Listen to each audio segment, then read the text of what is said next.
దైవ సేవకులు మరి సుదర్శన గారిని బట్టి, మరి వారు చేస్తున్న పరిచయాన్ని బట్టి, మరి వారికి సహకరిస్తున్న మీ అందరిని బట్టి మరొకసారి మీ అందరికీ మరి మహోన్నతుడైన దేవుని పేరట వందనాలు తెలియజేస్తూ, మరి ఈ గొప్ప అవకాశాన్ని దైవ సేవకులు వారు చెప్తే మేము వినేవారము అయినప్పుడు కూడా చిన్నవారమైన మమ్మలను నిలవబెట్టి మరి ఈ మాటలు చెప్పమని ఒక గొప్ప అవకాశాన్ని ఇచ్చిన సేవకులను బట్టి, అంటే అందరికీ మనసు ఉండదు, ఎందుకంటే మనం అందరం ఎరిగిన వారమే, వారే పాడాలి, వారే చెప్పాలి, అంచేత వారే ఇతరులకి అందించేవారుగా ఉంటారు తప్ప ఎవరికి ఒక అవకాశాన్ని ఇవ్వరు. కానీ వారు మాత్రము ఇక్కడ కానీ అంగర్లో కానీ వారు దేవుని మాటలు చెప్పడానికి చక్కటి అవకాశాన్ని ఇస్తూ ఉన్నారు. అంచేత మనం దేవుని యొక్క మాటలను ఆలకించినట్లయితే చాలా ఉన్నతమైన విషయాలు దేవుడు తన గ్రంథంలో రాశారు. అది నేను చెప్పే మాట మీకు క్లియర్గా వినపడుతుందా లేదా అనేది ఒకసారి మీరు ఆలోచించండి. ఒకవేళ నా మాట మీ దగ్గరికి స్పష్టంగా రాకపోతే మీరు చెప్పవచ్చు, మరి కానీ మీ మాట సరిగా అర్థం కావట్లేదు అని కనుక చెప్పినట్లయితే సరి చేసుకోవడానికి ఉంటుంది. అది పాట అయినా మాట అయినా ఏంటండి, అది పాట అయినా మాట అయినా అర్థం కానప్పుడు ఏం చెప్పాలంటే మాకు అర్థం అవ్వట్లేదని చెప్పాలి, అంతే తప్ప ఏదో వినేస్తున్నాం కదంటే అది కాదు మాట. అది మీరైనా నేనైనా చెప్పేవారు ఎలా చెప్పినా వినేవారు చాలా జాగ్రత్తగా వినవలసిన అవసరత ఉంది. లోకంలో చూస్తున్నాం, ఎందుకు అన్నట్లయితే ఎన్నో భిన్నమైన బోధలు మన మధ్యన మనకు వినపడుతూ మనకు కనపడుతూ ఉన్నాయి. అందుచేత దేవుని యొక్క వాక్యము ఏం తెలియజేస్తుంది, మనము ఏం వింటున్నాం అనేది చాలా జాగ్రత్తగా చూసుకోవాల్సిన అవసరత మీ మీద నా మీద ఉంది. ఎందుకంటే దేవుని యొక్క వాక్యము చాలా స్పష్టంగా తెలియజేస్తుంది. మహోన్నతుడైన దేవుడు మానవులను ప్రేమించి ఒక గొప్ప మాటలు ఆయన తన గ్రంథములో రాయించి మనకి ఇచ్చారు. అవి ఏంటి ఆ మాటలు అని మనం చూసినట్లయితే ఆదికాండము 1వ అధ్యాయము చదివేవారు జాగ్రత్తగా చదవండి, వినేవారు జాగ్రత్తగా వినమని ప్రభు పేరట మీకు మనవి చేస్తున్నాం.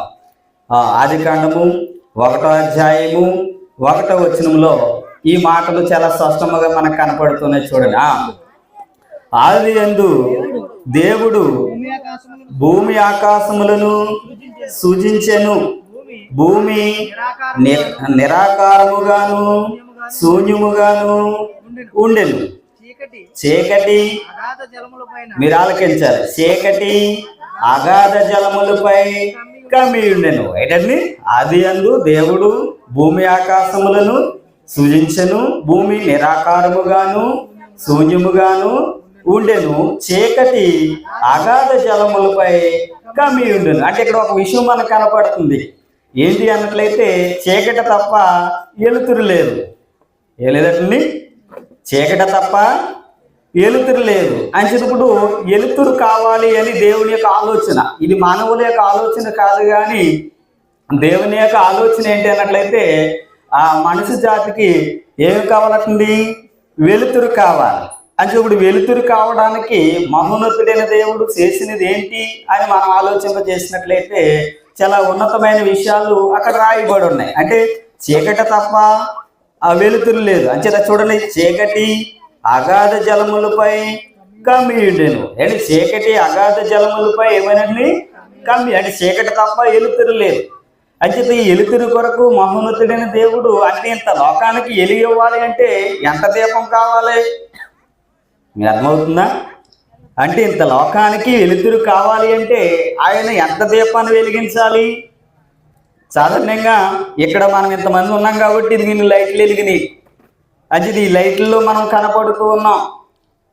అంచేత మహోన్నతుడైన దేవుడు ఈ సర్వలోకమును ప్రజల మీద ఆ వెలుతురుని ఇవ్వడానికి మహోన్నతుడైన దేవుడు ఎలాగూ ఆయన చేశారు అన్నట్లయితే చాలా గొప్ప విషయం ఇక్కడ రాయబడి ఉంది. అంటే ప్రజలు అనేవారు చీకట్లో ఉండకూడదని, ఏంటండి ఆయన ప్రజలు ఎందుకు అన్నట్టే దేవుడు తన స్వరూపమందు తన పోలుకు చొప్పున ఎవరిని చేసాడటండి, నరుల్ని చేశాడు. అంటే తన ప్రజలైన జనాంగము ఎక్కడ ఉండకూడదటండి, చీకటిలో ఉండకూడదు. అంటే ఇప్పుడు చీకటి ఉంది, ఇప్పుడు ఈ చీకటిలో వెలుతురుని ఇవ్వడానికి మహోన్నతుడైన దేవుడు ఒక గొప్ప ఆలోచన ఆయన చేసి ఉన్నారు. అది అందుకని అక్కడ కింద ఒక మాట రాయబడి చూడండి, దేవుని ఆత్మ జలములపై అల్లాడుచుండెను. దేవుడు ఎలుగు కమ్మని పలకగా ఎలుగు కలిగేను. అంటే దేవుడు ఎలుగు కలగమని పలకగా ఏం కలిగిందండి? వెలుగు కలిగింది. అంటే ఎవరి కొరకు? అంటే మన కొరకు. ఎవరి కొరకు అండి? మన కొరకు. అంటే ఒక జాతి కొరకు, ఒక కులం కొరకు, ఒక మతం కొరకు కాదు, కానీ సర్వలోకము కొరకు దేవుడు ఏం కలగజేసాడండి? ఒక వెలుగును కలగజేశాడు అన్నమాట. అయితే ఈ వెలుగును పొందుకోవడానికి మనుషులు అందరి మీద వెలుతురు పడాలని మహోన్నతుడైన దేవుని యొక్క ఆలోచన ఉంది. అంటే అందుకనే 1వ అధ్యాయము 15 వచ్చిన ఒకసారి చూడండి. భూమి మీద ఏంటండి? భూమి మీద వెలుగిచ్చుటకు. ఏంటండి? భూమి మీద ఏమి ఇవ్వడానికటండి? అంటే భూమి మీద ఎవరున్నారేంటి? ఏంటండి? భూమి మీద ఎవరున్నారు అంటే తన స్వరూపమందు తన పోలుకు చెప్పులు చేసిన మనిషి జాతి ఉంది. అంటే వాళ్ళు ఎవరు అన్నట్లయితే ఎవరైనా అయి ఉండొచ్చు, కానీ వాళ్ళు ఎవరి స్వరూపం అంటే దేవుని యొక్క స్వరూపము, దేవుని యొక్క పోలుకు మాట. అంటే దేవుని స్వరూపమందు దేవుని పోలుకు చెప్పున చేసిన నరులకి దేవుడు ఎలుతురునివ్వాలనుకున్నాడట. ఏమి ఇవ్వాలనుకున్నాడటండి? ఎలుతురునివ్వాలనుకున్నాడట. అంటే దీన్ని మనుషులు ఆలోచిస్తే ఆయన ఆలోచించలేదు, తనకు తాను ఆలోచించి. ఏంటండి? మహోన్నతుడైన దేవుడు తనకు తాను ఆలోచించి మానవ జాతికి ఏమి ఇవ్వాలనుకున్నాడటండి? వెలుతురునివ్వాలనుకోడా. ఎందుకు వెలుతురునివ్వాలనుకున్నాడంటే మనుషులందరూ కూడా ఎక్కడ నివసించాలని? భూమి మీద నివసించాలని. అంటే మనుషులు ఒకటేనా? ఇంకా జీవరాశులు గట్ల లేవా? మనుషులు ఉన్నారు, జీవరాశులు ఉన్నాయి, ప్రతి ప్రాణి, ప్రతి వృక్షము ఇవన్నీ కూడా ఉన్నాయన్నమాట చూసినట్లయితే. అందుకని ఇక్కడ ఒక గొప్ప విషయం ఏమని కనపడుతుంది అంటే భూమి మీద వెలుగునిచ్చుటకు ఆకాశమందు జ్యోతులయుండుగాకని పలకగా ఆ ప్రకారము. అది ఇప్పుడు అక్కడ జ్యోతులు అనగా 2 జ్యోతులు కనపడుతున్నాయి.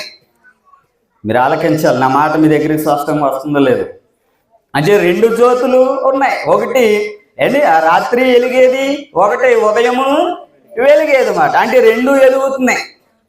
అంటే ఆ 2 ఎందుకు వెలుగుతున్నాయి అంటే అవి మనిషి జాతి కొరకు, మనుషుల కొరకు అవి వెలుగుతూ ఉన్నాయి. ఎందుకు వెలుగుతున్నాయి అంటే దేవుడు వాటిని వెలగమని చెప్పాడు. ఏంటంటే దేవుడు వాటిని వెలగమని చెప్పాడు కనుక అవి వెలుగుతూ ఉన్నాయి. కానీ అవి వెలుగుతూ ఎక్కడ ఉన్నాయట? భూమి మీద వెలుగునిచ్చుటకు. దేని మీద అట్లని? భూమి మీద వెలుగిచ్చుటకు. ఒకసారి ఇది ఎలా ఉంచినట్లయితే మత్తయి సువార్త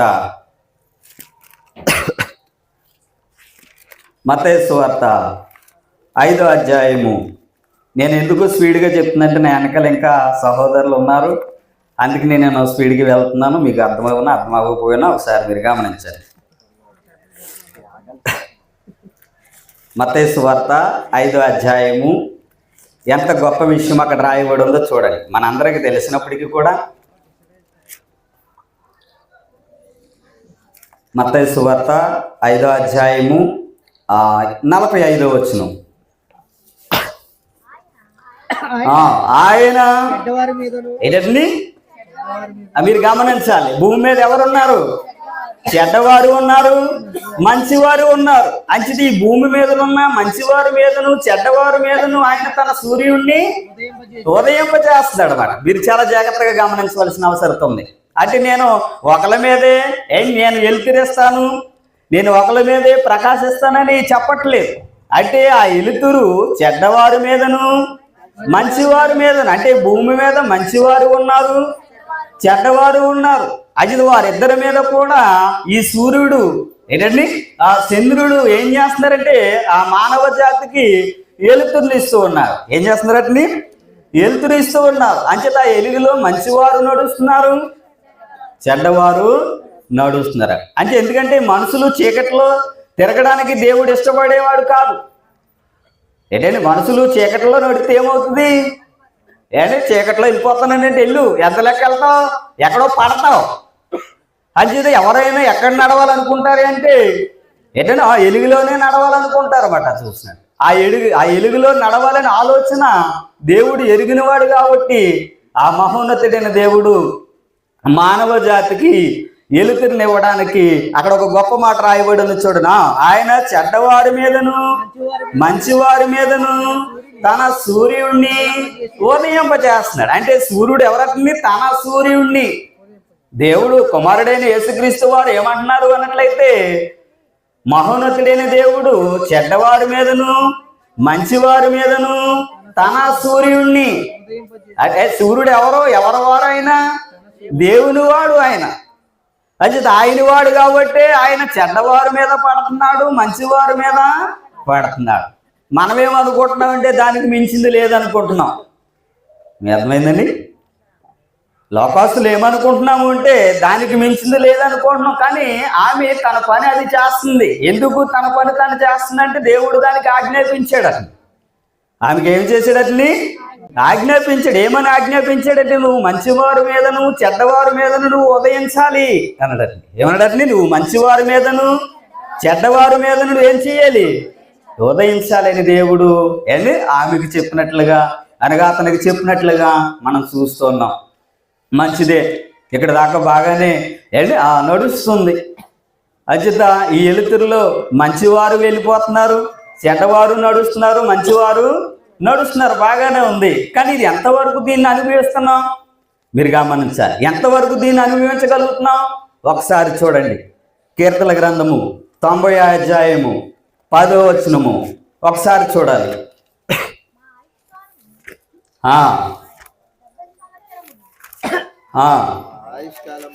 మా ఆయుష్ కాలము అంటే మోసే గారు తెలియజేస్తున్నారు. ఏమంటున్నారండి? మా ఆయుష్ కాలము అంటే ఈ సూర్యుడు ఎవరి మీద పడుతున్నాడటండి? మంచివారి మీదను చెడ్డవారి మీదను. అజిత ఎందుకు ఈ వెలుతురు కావాల్సి వచ్చిందంటే, భూమి మీద చీకటి తప్ప వెలుతురు లేదు. భూమి మీద ఏది తప్ప ఏం లేదటండి? చీకటి తప్ప వెలుతురు లేదు. ఇప్పుడు వెలుతురుని కలగజేస్తాడు. ఏంటి ఆ వెలుతురు అంటే? ఒకటి పెద్ద జ్యోతి, ఒకటి చిన్న జ్యోతి. అంచేది ఈ రెండు కూడా మనుషుల మీద ఏం చేస్తున్నట్టు? ఉదయిస్తున్నాయని చూసాం. ఏం చేస్తున్నట్టు? ఉదయిస్తున్నాయి. అంచేత ఆ వెలుతురులో మనుషుడు తన పని తన చేసుకోగలుగుతున్నాడు. ఏంటండి? ఇది బాగానే ఉంది. అందుకని ఎంతకాలము దాంట్లో నడిచేవాడు మీరు గమనించాలి. అంటే ఒక మనుషుడు, ఈ భూమి మీద పుట్టిన మనుషుడు ఎంతకాలమో వెలుతురులో నడవగలుగుతున్నాడు అనేది ఇక్కడ చాలా స్పష్టంగా రాయబడి ఉంది. ఎంతకాలం అంట చూడండి అక్కడ. మా ఆయుష్ కాలము 70 సంవత్సరములు, అతిథి బలం ఉన్న ఎడలా ఎన్ని సంవత్సరాలు అవుతుంది? 80. మరి తదుపరి అంటే తదుపరి ఏంటి అంటే ఆయుష్ కాలము 75 సంవత్సరములు, 80 సంవత్సరములు అని తెలియజేస్తున్నారు.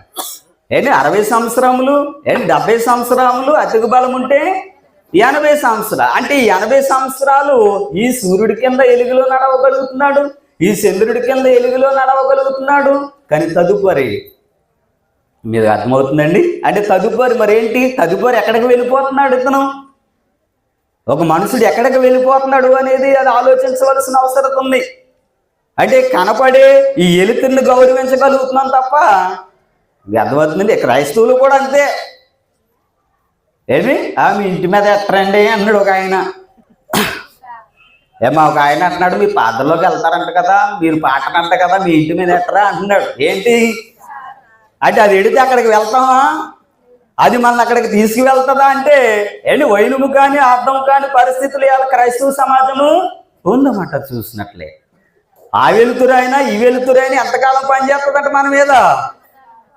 మా ఆయుష్ కాలము 70 సంవత్సరములు, అతిథి బలం ఉంటే 80 సంవత్సరాలు. ఆలోచన అంతవరకే వెలుతురు మనకు ఉపయోగపడుతుందట. మరి తదుపరి అందుకనే దేవుని యొక్క వాక్యము చాలా స్పష్టంగా మనతో తెలియజేస్తుంది. మీరైనా నేనైనా దేవుని యొక్క వాక్యమును మనం గమనించవలసిన అవసరత మనందరి మీద ఉందన్నమాట. చూసినట్లే అక్కడ వెలిగించాలనుకుంటున్నాం, అక్కడ వెలుతురు ఉండాలనుకుంటున్నాం తప్ప అసలు వెలుతురు అనేది ఎక్కడ ఉండాలో దేవుని యొక్క వాక్యం చాలా స్పష్టంగా తెలియజేస్తుంది.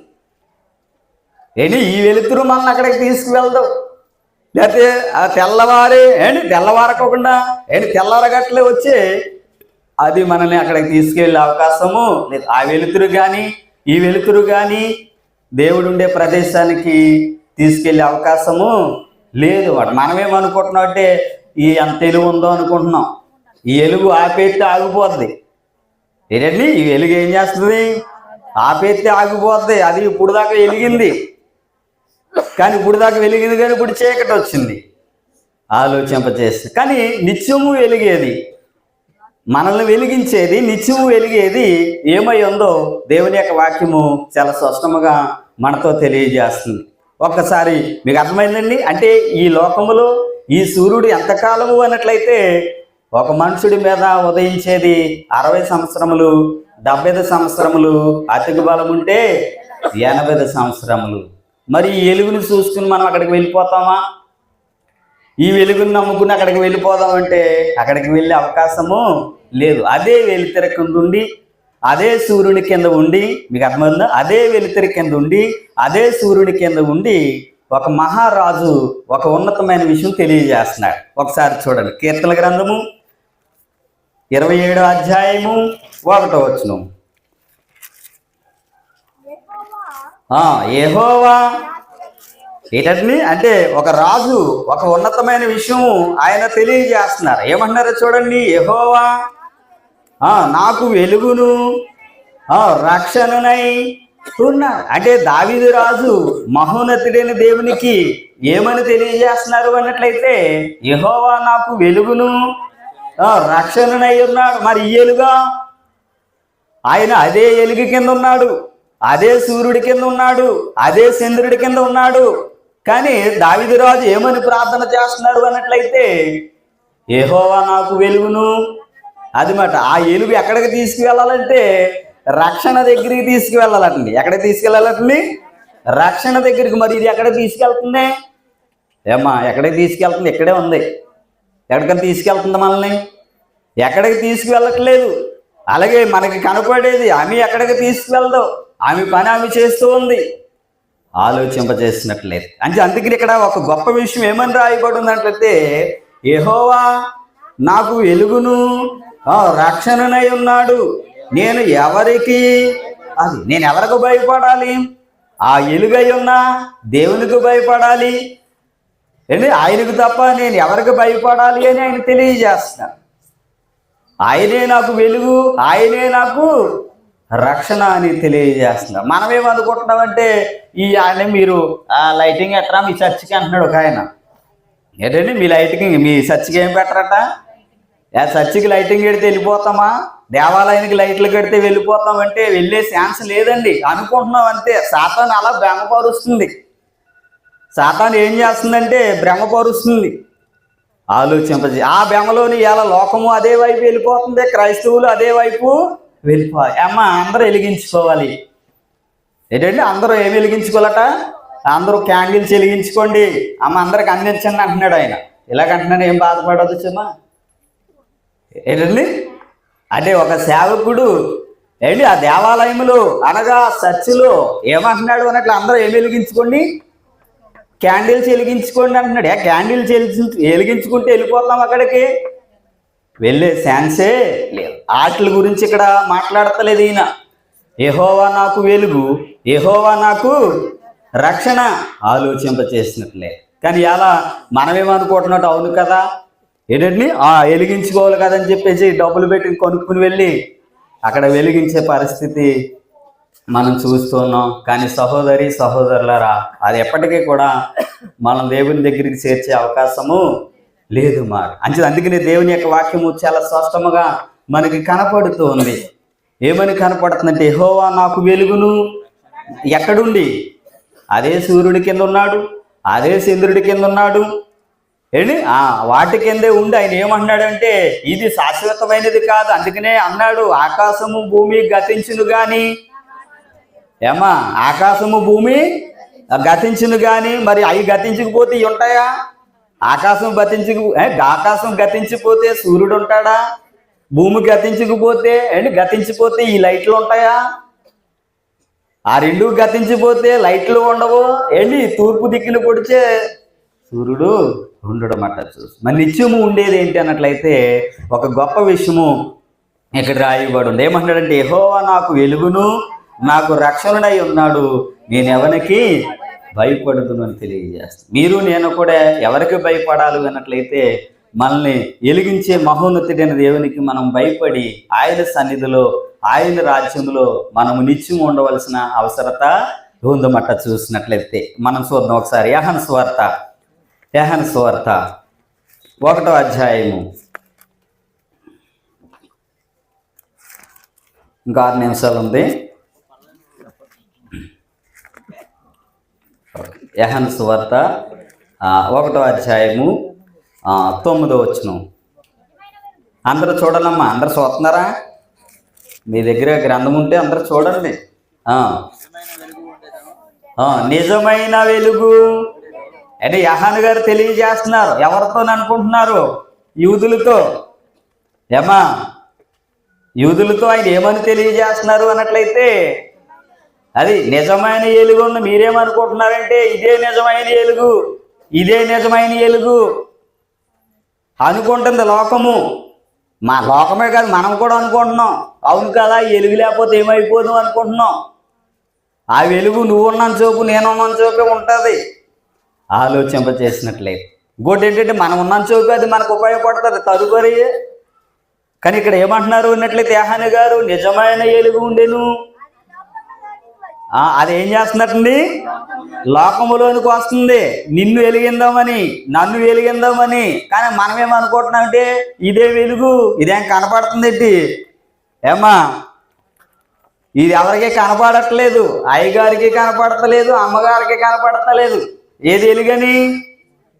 వాక్యమే వెలుగని వాళ్ళకి ఎవరికి కనపడట్లేదు. కానీ వాళ్ళకి కనపడే వెలుగు ఏంటంటే మనం వెలిగించే వెలుతురే వారికి కనపడుతుంది. ఆలోచింపచేసినట్లయితే అంచేది అక్కడ యోహాను గారు అంత గొప్ప విషయం తెలియజేస్తున్నారు అన్నట్లయితే మనం చూసాం. యెహోవా నాకు వెలుగును, నాకు రక్షణుడై ఉన్నాడు, నేను ఎవరికి అది మాట చూసినట్లయితే అది. కానీ మనం ఎవరికి భయపడాలి అంటే ఇక్కడ ఒక గొప్ప విషయం రాయబడిన చూడను. నిజమైన వెలుగు ఉండెను, అది లోకములోనికి వచ్చుచు ప్రతి మనుషుణ్ణి ఏం చేస్తున్నట్టు వెలుగేస్తున్నాయి. మరి ఇది ఎవరిని వెలిగించలేదు, అలా వెలుగుతుంది అంతే. నువ్వు ఆపేస్తే ఆగిపోతే వెలిగేస్తే వెలుగుతుంది అన్నమాట. కానీ ఇది ప్రతి మనుషుడు ఏం చేస్తున్నట్టు వెలుగేస్తుంది. అవును, ఒకళ్ళ ద్వారా లేదా ఇద్దరి ద్వారా ఈ టేకు ప్రాంతంలో ఈ ఈదిలో వెలిగింపబడ్డది. అది అనేక మందిని వెలిగిస్తుంది. ఆదివారం నుండి ఇప్పటి వరకు కూడా ఏం చేస్తున్నట్టు వెలుగిస్తూ ఉంది. కానీ నువ్వు వెలగడానికి సిద్ధంగా ఉన్నావా? ఆలోచింపచేసినట్లు ఏంటంటే ఎలగడానికి సిద్ధంగా ఉన్నట్లయితే రా వెలుగు. దేవుని యొక్క వాక్యము మనల్ని వెలిగిస్తుంది. అంచేత అంటున్నాడు కీర్తనాకారుడు, నీ వాక్యము నా పాదములకు దీపము. మరి ఇది ఎక్కడ వెలిగిస్తుందండి? ఆలోచి అంటే అది రేయి పగలు కూడా మన పాదములకు దీపమును మన త్రోవకు వెలుగై ఉంది. అటువంటి వాక్యమును వదిలేసింది ఇవాళ క్రైస్తవ సమాజం. వదిలేసి ఈ దీపాలు అటు తిరుగుతుంది. అప్పుడప్పుడు ఏంటి ఈది దీపాలు ఉండేవి, ఈ దీపాలు కాదు. ఏ దీపాలు అండి? ఈది దీపాలు అంటే మిల్కు అంటే చిన్న చిన్న దీపాలు ఉండేవి అన్నమాట. ఆలోచింపచేసినట్లే. కానీ దానికంటే విలువైనది, దానికంటే శ్రేష్టమైనది అది ప్రతి మనుషుడి దగ్గరికి ఏం చేస్తున్నట్టు వస్తుందట. ఏంటంటే ఏం చేస్తున్నట్టు అది రావడమే కాదు కానీ అది వెలిగిస్తుందంట. ఏంటంటే ఏం చేస్తున్నట్టు వెలిగిస్తుందంట. ఆలోచింపచేసినట్లు అంచేది అలాగే ఎలగాలి. మీరు ఎలగాలి, మీ భర్త ఎలగాలి, మీ బిడ్డలు ఎలగాలి ఏంటి? మనం అనేకుల్ని వెలిగించేవారముగా ఉంటాం. మనమే ఆరిపోతే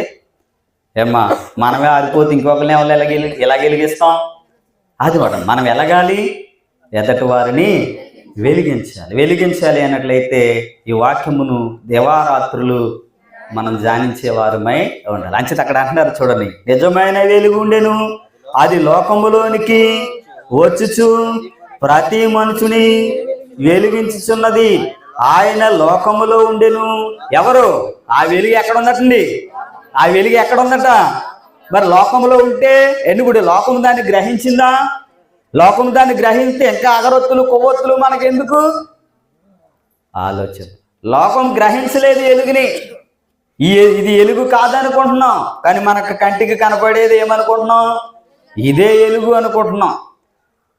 ఆ వెలుగు నువ్వు వెలిగిస్తే వెలుగుతుంది, ఆరిపేస్తే కానీ ఎలుగు అలాగా ఎలిగి ఆరేది కాదు. ఆలోచింపచేసినట్లే. ఆఖరిగా ఒక్క విషయం నేను మీకు చూపిస్తాను చూడండి. ఎంతన్నట్లయితే పేతురు రాసిన 2వ పత్రిక 1వ అధ్యాయము 19వ వచనం. మరియు ఇంతకంటే స్థిరమైన ప్రవచన వాక్యము మనకున్నది. ఏంటంటే అక్కడ ఉన్న పరిస్థితులతో పేతురు గారు తెలియజేస్తున్నారు. ఏమంటున్నారు అన్నట్లయితే, మరియు ఇంతకంటే స్థిరమైన ఏటట్నిది స్థిరమైనది. ఏటట్నిది స్థిరమైనది అంటే పవర్ వచ్చినప్పుడు వెలిగేది, పవర్ లేనప్పుడు ఆగిపోయేది. మనం ఎక్కడ వెలిగించినా అప్పుడప్పుడు మనము ఎవరన్నా కాలం చేసినప్పుడు ఏం చేస్తుంటే ఇలాగంటున్నాను ఏమనుకోద్దండి, అక్కడ లైటు పెడతాం, అది మిల్కుమని వెలుగుతుంది. ఎప్పటి వరకు? ఆ పవర్ ఉన్నంత వరకు, తర్వాత ఎలగదు. కానీ ఇది అది కాదండి. స్థిరమైన ప్రవచన వాక్యము మనకున్నది. తెల్లవారి ఏకువ చుక్క మీ హృదయములలో. ఏంటండి ఎక్కడండి? హృదయములలో. అది మాట. అంటే ఈ వాక్యము ఎక్కడ ఎలగాలి అంటే హృదయములో వెలగాలి. మనం చూసాం భౌతిక సంబంధమైన వెలుగు ఎప్పుడు దాకా పనిచేస్తుంది? 60 సంవత్సరాలు, 70 సంవత్సరాలు, అతికు బలం ఉంటే 80 సంవత్సరాలు, అంతవరకే. కానీ వెలుగు ఎక్కడ పనిచేయాలి? అక్కడ పనిచేయాలి. ఇక్కడ ఆరిపోయావనుకో అక్కడ వెలుగు తగ్గలేదు. ధనవంతుడు ఇక్కడ బాగా వెలిగిపోయాడు. ధనవంతుడు ఎలా వెలిగిపోయాడని అడుగు ఎడితే లైట్లు వెలిగినాయి అంట అతని ఇంట్లో. మీ అర్థమైందండి? అడుగు ఎడితే ఏమైనాయండి? లైట్లు వెలిగినాయి. కానీ అక్కడ ఆరిపోని. అప్పుడు దూరం నుండి కేకేస్తున్నాడు, కొంత లాజర్ను పంపించవా అని అడుగుతున్నాడు. ఏమంటాడటండి? కొంత ఎవరిని పంపించు. అతను ఎందుకు? ఆలోచింపచేసిన అంచేది. అందుకనే సమయం ఉండగానే దీపం ఉండగానే ఏం చేయాలండి? ఇల్లు చక్కబెట్టుకోవాలి. అంచేది 7 రోజులు దేవుని మహాకృపను బట్టి ఇక్కడ ఘనమైన కార్యాలు జరుగుతున్నాయి. సహోదరి సహోదరులరా, ఆ వాక్యానికి ఆ సత్యానికి చోటు ఇవ్వండి. మనం ఉంటే 60 సంవత్సరాలు ఉంటాం, 70 సంవత్సరాలు ఉంటాం, అతికి బలం ఉంటే 80 సంవత్సరాలు ఉంటాం. మరి ఇంతలోనే దేవుని వెలుగులో నుండి తొలగిపోతే అది మంచిది కాదని తెలియజేస్తూ, తెల్లవారి ఏకువ చుక్క మీ హృదయములలో ఉదయించే వరకు. ఏ వాక్యము? ఆది యందు వాక్యము ఉండెను, వాక్యము దేవుని యొద్ద ఉండెను, వాక్యము దేవుడై ఉండున. ఆ వాక్యము ఏమైందండి? వెలుగై ఉంది అని చెప్పి చూడండి. ఆ వాక్యము చీకటి గల చోట్ల వెలుగిచ్చు దీపమై ఉంది. అంటే ఈ లోకానికి వెలిగివ్వడానికోమో ఏంటి? ఒకటి పెద్ద జ్యోతి, రెండోది చిన్న జ్యోతిని దేవుడు కలగజేశారు. కానీ ఇప్పుడు హృదయం వెలగడానికి మీకు నాకు ఏమిచ్చారు అంటే ఆయన వాక్యం ఇచ్చారన్నమాట. అంటే సాధారణంగా సేవకులు మీకు చెప్పే ఉంటారు, ఒక దీపం వెలగాలి అంటే ఇశ్రాయేలు వారికి మోసే ద్వారా దేవుడు ఏం చెప్పాడంటే నిత్యము వెలగాలి దీపం అన్నాడు ఆయన. ఎక్కడండి? నిత్యము వెలగాలంట. నిత్యము వెలగాలంటే దానికి నిత్యము ఏమోయాలి? నూనె పోయాలి, ఒత్తు ఉండాలి. నూనె పోతే కాదు, మళ్ళీ ఏముండాలి? ఒత్తు ఉండాలన్నమాట. అంటే నిత్యము వెలగాలి. ఈ మాట ఇశ్రాయేలీయులకు చెప్పని మోసే ద్వారా దేవుడు చెప్పాడు అన్నమాట. అలాగే ఈ వాక్యం అనేది డిసెంబర్ 25కి కాదన్నమాట. డిసెంబర్ 25కి ఒక్కనాడు వెలిగితే నువ్వు వెలిగిపో. ప్రతి దినము సమయమందును అసమయమందును మనం వెలుగుతూ ఉండాలి. మనం వెలుగుతమే కాదు కానీ అనేకులని క్రీస్తులోనికి, ఆయన స్వరక్తం ఇచ్చి సంపాదించిన క్రీస్తు సంఘములోనికి మనం నడిపించవలసిన బాధ్యత సేవకులకు ఒక్కరికే కాదు, మనందరికీ కూడా ఉందన్నమాట. చూసి మీ అర్థమండి. అసలు తెలుగులో మనం నడుపుదాం, అనేకులని నడిపిద్దాం. మీ అర్థమండి. చీకటి గల చోట్లు వెలిగిచ్చు దీపమై ఉంది. ఆ వాక్యం ఏమైందండి? చీకటి గల చోట్ల వెలిగిచ్చు దీపమై ఉంది. ఎంతోమంది అంధకార హృదయం కలిగి ఉన్నారు. అంధకార హృదయంలో వెలిగివ్వాలంటే ఈ వాక్యాన్ని మీరు తీసుకువెళ్ళండి. ఈ వాక్యాన్ని మీరు తీసుకువెళ్ళి వారికి వినిపించమని ప్రభు పేరట మీకు తెలియజేస్తూ, నానాటికి ఇటేకులున్న ప్రభు సంఘము మరి అభివృద్ధి చెందాలని తెలియజేస్తూ, ఈ యొక్క చక్కటి అవకాశం ఇచ్చిన మరి సేవకులకి మరి ఏకీభించిన మీ అందరికీ మరొకసారి ప్రభువైన యేసుక్రీస్తు పేరిట వందనాలు తెలియజేస్తూ మరి సమయం ఎక్కువ తీసుకుంటూ దయించి అందించమని మిమ్మల్ని వేడుకు తెలియదు వందనాలు.